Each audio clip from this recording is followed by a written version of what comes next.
From JBS Studios in Greater New York, this is the JBS News Update with Teisha Bader. I'm Teisha Bader with the JBS News Update for Friday, May the 11th, 2018. An IDF soldier was lightly injured in a car ramming attack today in the West Bank. The incident took place outside the Jewish settlement of Shavei Shomron, where the 20-year-old soldier was hit by a vehicle at a security checkpoint near the settlement. He was lightly wounded and treated at the scene by Magen David Adom paramedics and then taken to the hospital for further treatment. The driver fled the scene and the IDF was conducting a search in the area to apprehend him.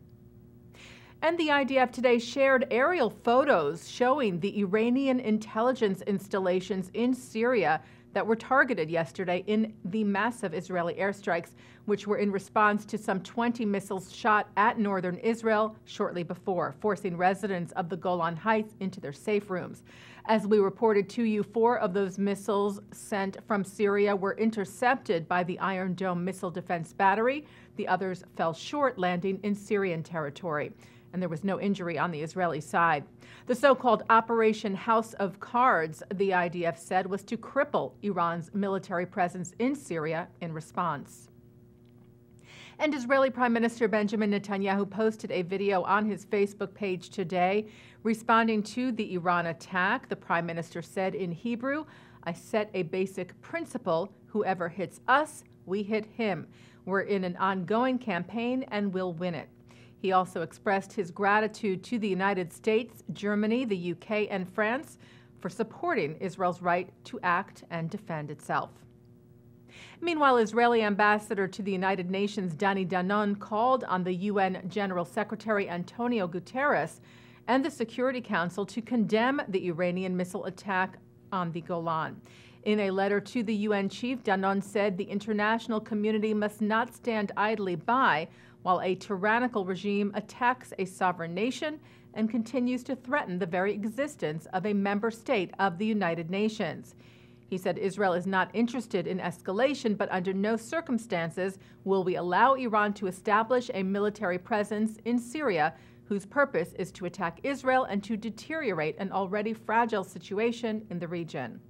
A spokesman for Guterres said yesterday that the Secretary General urges for an immediate halt to all hostile acts and any provocative actions to avoid a new conflagration in the region already embroiled in terrible conflicts with immense suffering of civilians.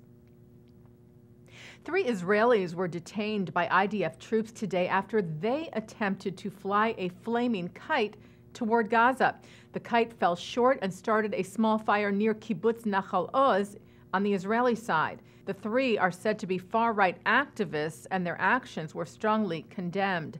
Zionist Union Knesset member Amir Peretz said of the 3, "There are extremists and there are idiots. The worst is a mix of the 2." And at the Gaza border fence today, some 15,000 Palestinians took part in the weekly riots, burning tires, throwing rocks, and flying incendiary kites, and throwing explosive devices, including grenades, at IDF soldiers, as well as damaging security infrastructure. A number of rioters were injured, and Gaza health officials also said that 1 Palestinian was killed. U.S. President Donald Trump will deliver a video address to the opening ceremony of the U.S. Embassy in Jerusalem on Monday. As we reported to you, the president will not attend the ceremony in person, but a large American delegation led by Deputy Secretary of State John Sullivan is expected and will include Ivanka Trump and Jared Kushner, Treasury Secretary Steve Mnuchin, U.S. Ambassador to Israel David Friedman, and U.S. Special Representative for International Negotiations Jason Greenblatt, as well as members of Congress and Jewish leaders from around the world. And look for our broadcast of the opening ceremony from Jerusalem. You can check our website, jbstv.org, for more information. And leading into the Jerusalem Embassy opening celebrations is Jerusalem Day, Yom Yerushalayim, which begins tomorrow, Saturday night, into Sunday.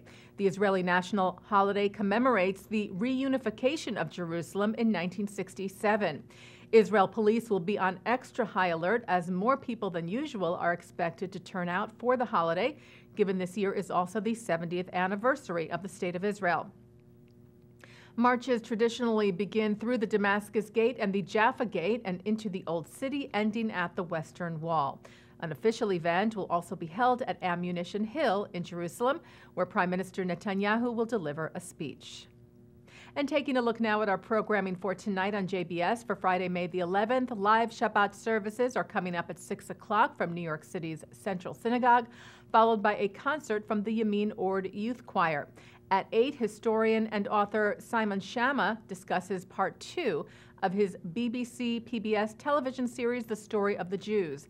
And at 9 tonight, the JBS Jewish Film Festival presents Time to Say Goodbye, a film which premiered this week telling the story of a 12-year-old Jewish boy growing up in Hamburg. And at 10:30, it's Musica. Coming up right after this newscast tonight at 5:30, Rabbi Shlomo Riskin looks at this week's Torah portion. And that's the JBS News Update for Friday, May the 11th, 2018. I'm Teisha Bader. Shabbat Shalom.